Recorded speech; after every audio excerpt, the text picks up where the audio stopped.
Hello, and welcome to Japanese craft beer reviews. And today we're going to take a look at a beer that I may not like, and I probably won't like, but I'm going to review it anyway. I try to keep up with the beers from the Japanese major brewing companies, no matter what they put out.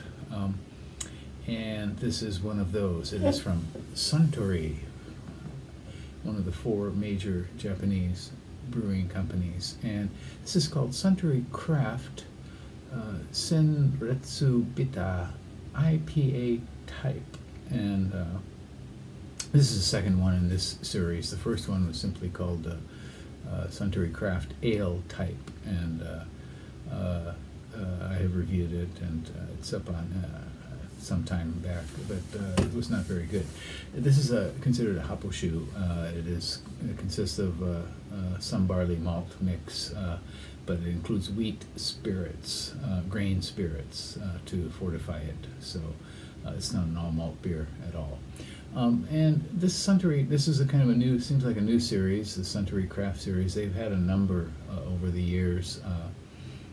Earlier they had the Suntory Craft Select, which showcased a number of styles, some of which were not terrible. Those were all malt beers. And then they had Suntory Craftsmanship, which kind of went out several years back. And they have Tokyo Craft, the Suntory Tokyo Craft series, which is still quite popular, and they put out a number of different beers annually. And you can find those quite often on the shelves. Those are all malt as well. This is not. This is a beer that's infused with spirits to give it a little punch. And the name, the Senretsu here, means, it's an adjectival form meaning striking or vivid. So they're showcasing the idea that this will be a strikingly bitter beer. On Rate Beer, this one has absolutely no ratings whatsoever. Smart people. And on Untapped, there are 116 ratings when I checked, and the average was 3.0 out of 5. It was released in November, at the end of November in 2022. It includes Cascade hops and Nelson Sauvin hops, so we should be getting some white wine note perhaps, and some nice citrus as well. Let's give this a try, shall we? Or maybe I could just, should I just dump it out? Some friends of mine would probably say yes, but in the interest of research, let's give it a go. Okay.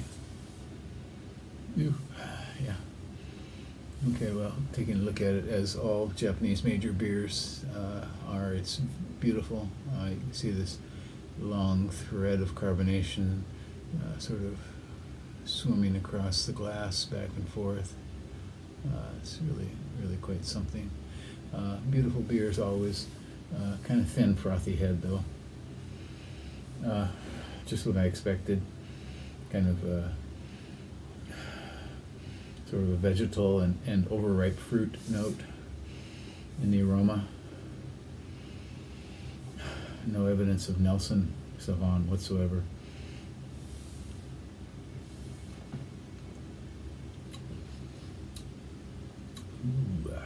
Okay. It's got a harsh fruitiness right off the bat. The bitterness is there, but it's kind of hard to tell if it's the spirits with the bitterness or simply the bitter hops. I wouldn't think that Cascade or Nelson Sauvin would give this kind of bitterness whatsoever. And to be honest, I'm not. Maybe some Cascade, perhaps. I'm not getting Nelson Sauvin whatsoever. Nelson Sauvin is a New Zealand hop, probably the most famous of all New Zealand hops. And it should give a kind of white wine character to a beer, but not this. Yeah, harsh bitterness, and it maintains that bitterness all the way through to the finish, and it kind of sticks in your throat. I cannot recommend this very highly. You will find this in some stores. Give it a go if you are a glutton for punishment. Otherwise, give it a pass. Suntory Craft Senretsu Bitaa I.P.A. type. Doesn't taste like an IPA. Doesn't taste good. So give it a pass, I suggest. That's it for today. Please take a look at the playlists if you're interested. And I have playlists of other Suntory beers, including their great premium malts line. You can watch those as well. All right, take care. Bye-bye.